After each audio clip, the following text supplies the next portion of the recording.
ರಾಜ್ಯದಲ್ಲಿ ಮತ್ತೆ ನಕ್ಸಲರು ಸಕ್ರಿಯರಾಗಿದ್ದಾರೆ. ಕೆಲವೇ ದಿನಗಳ ಹಿಂದೆಯಷ್ಟೇ ಕೊಲ್ಲೂರು ಭಾಗದಲ್ಲಿ ಕಾಣಿಸಿಕೊಂಡಿದ್ರು. ಈಗ ದಕ್ಷಿಣ ಕನ್ನಡ ಹಾಗೂ ಕೊಡಗು ಗಡಿ ಭಾಗದ ಅರಣ್ಯ ಪ್ರದೇಶದಲ್ಲಿ ಮತ್ತೆ ನಕ್ಸಲರು ಪ್ರತ್ಯಕ್ಷರಾಗಿದ್ದಾರೆ. ಅರಣ್ಯ ಪ್ರದೇಶಕ್ಕೆ ಹೊಂದಿಕೊಂಡಿರುವಂತಹ ಗ್ರಾಮಗಳ ಜನರು ಭಯದಲ್ಲೇ ಬದುಕ್ತಾ ಇದ್ದಾರೆ.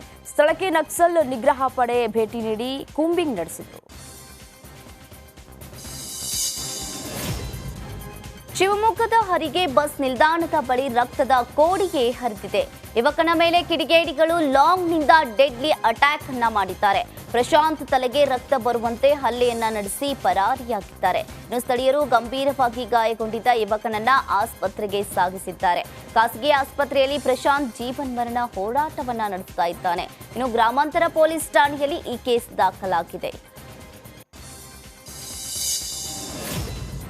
ಬಿಜೆಪಿಯ ಜಯಾನಂದ ಮನೆಗೆ ನುಗ್ಗಿ ದಾಂಧಲೆ ನಡೆಸಿದ ಕೇಸ್ಗೆ ಸಂಬಂಧಿಸಿದಂತೆ 8 ಮಂದಿಯನ್ನ ಪುತ್ತೂರು ಪೊಲೀಸರು ಬಂಧಿಸಿದ್ದಾರೆ. ಬಿಜೆಪಿ ಸೋಷಿಯಲ್ ಮೀಡಿಯಾ ವಿಂಗ್ನ ಜಯಾನಂದ ಅವರ ತಾರಿಗುಡ್ಡೆಯ ಮನೆಗೆ ನುಗ್ಗಿ ದಾಂಧಲೆ ನಡೆಸಿದಂತಹ ಆರೋಪ ಕೇಳಿಬಂದಿತ್ತು. ಬಿಜೆಪಿ ಕಾಂಗ್ರೆಸ್ ನಾಯಕರ ನಡುವಿನ ಆರೋಪ ಪ್ರತ್ಯಾರೋಪಗಳಿಗೆ ಈ ಘಟನೆ ಸಾಕ್ಷಿಯಾಗಿತ್ತು. ಈ ಬಗ್ಗೆ ಪುತ್ತೂರು ಪೊಲೀಸ್ ಠಾಣೆಯಲ್ಲಿ ಪ್ರಕರಣ ದಾಖಲಾಗಿತ್ತು. ಜಾಲತಾಣವಾದ ಫೇಸ್ಬುಕ್ನಲ್ಲಿ ಜಯಾನಂದ ಬಂಗೇರ್ ಎಂಬಾತ ನಿರಂತರವಾಗಿ ಪುತ್ತೂರು ಕ್ಷೇತ್ರದಲ್ಲಿ ಆದರೂ ಸಹ ಅಭಿವೃದ್ಧಿ ಆಗಲಿಲ್ಲ ವ್ಯಂಗ್ಯವಾಗಿ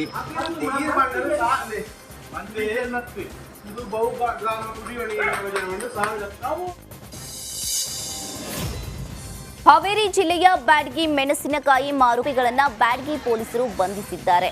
ಮತ್ತಷ್ಟು ಆರೋಪಿಗಳ ಪತ್ತೆಗೆ ಖಾಕಿ ಟೀಮ್ ಬಲೆ ಬೀಸಿದೆ. ಸಿಸಿಟಿವಿಯಲ್ಲಿ ಸೆರೆಯಾದ ವಿಡಿಯೋ ತುಣುಕುಗಳ ಆಧಾರದಲ್ಲಿ ಆರೋಪಿಗಳನ್ನ ಪೊಲೀಸರು ಬಂಧಿಸ್ತಾ ಇದ್ದಾರೆ. ಬಾಗಲಕೋಟೆಯಲ್ಲಿ ಮಳೆ ರಾಜೇಂದ್ರ ಸ್ವಾಮಿಯ ಮಹಾರಥೋತ್ಸವ ಸಡಗರದಿಂದ ನಡೆಯಿತು. ಬಲು ಅಪರೂಪದ ಗಂಡಗತ್ರಿ ತೇರು ಎಳೆದು ಭಕ್ತರು ಸಂಭ್ರಮಿಸಿದ್ರು. ಇನ್ನು ಜಾತ್ರೆಯ ಹಿನ್ನೆಲೆ ಮಳೆ ರಾಜೇಂದ್ರ ಸ್ವಾಮಿ ಮೂರ್ತಿಗೆ ಅಭಿಷೇಕ, ಮಹಾಮಂಗಳಾರತಿ, ಭಗವದ್ಗೀತಾ ಪಾರಾಯಣವನ್ನ ನಡೆಸಲಾಯಿತು. ಪಲ್ಲಕ್ಕಿ, ನಂದಿಕೋಲು, ಪುರವಂತರ ಸೇವೆ, ಬಾಜಾ ಭಜಂತ್ರಿ, ಕರಡಿ ಮಜಲಿನ ಸಡಗರ ಜೋರಾಗಿತ್ತು. ಇನ್ನು ಭಾವೈಕ್ಯತೆಯ ಮಠದಲ್ಲಿ ಸಂಭ್ರಮ ಸಡಗರ ಜೋರಾಗಿತ್ತು.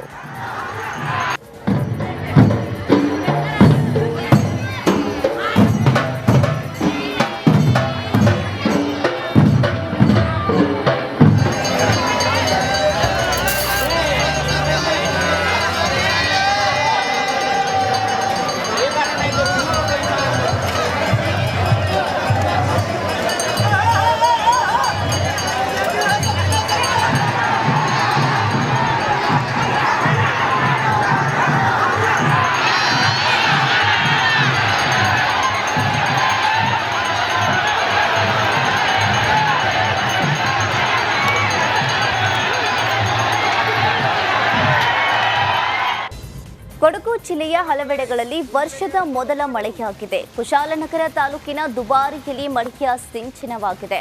ಮಡಿಕೇರಿ ತಾಲೂಕಿನ ನಾಪೊಕ್ಲು ಭಾಗದಲ್ಲೂ ಉತ್ತಮ ಮಳೆಯಾಗಿದ್ದು, ಮಳೆಯ ಆಗಮನ ಹಿನ್ನೆಲೆ ಬೆಳೆಗಾರರ ಮೊಗದಲ್ಲಿ ಸಂತಸ ಮೂಡಿದೆ.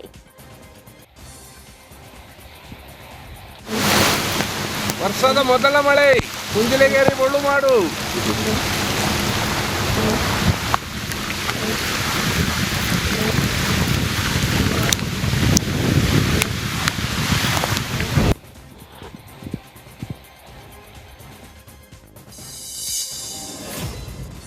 ಬಿಸಿಲಿನ ಬೇಗೆಯ ನಡುವೆ ರಾಜ್ಯದಲ್ಲಿ ಮಳೆ ಆಗಲಿದೆ ಅಂತ ಹವಾಮಾನ ಇಲಾಖೆ ಮುನ್ಸೂಚನೆ ನೀಡಿದೆ. ರಾಜ್ಯದ ಒಳನಾಡು ಭಾಗದಲ್ಲಿ 2 ದಿನಗಳ ಕಾಲ ಮಳೆ ಬೀಳುವ ಸಾಧ್ಯತೆ ಇದೆ. ಕರಾವಳಿ ಭಾಗದ ಜಿಲ್ಲೆಗಳು ಬಾಗಲಕೋಟೆ, ಹಾವೇರಿ, ಕೊಪ್ಪಳ, ದಾವಣಗೆರೆ, ಮಂಡ್ಯ, ಮೈಸೂರಿನಲ್ಲಿ ಮಳೆ ಆಗಲಿದೆ ಅಂತ ಮುನ್ಸೂಚನೆ ನೀಡಿದೆ. ಇನ್ನು ಬೆಂಗಳೂರಿನಲ್ಲಿ ಭಾಗಶಃ ಮೋಡ ಕವಿದ ವಾತಾವರಣ ಇರಲಿದೆ ಅಂತ ಹವಾಮಾನ ಇಲಾಖೆ ತಿಳಿಸಿದೆ.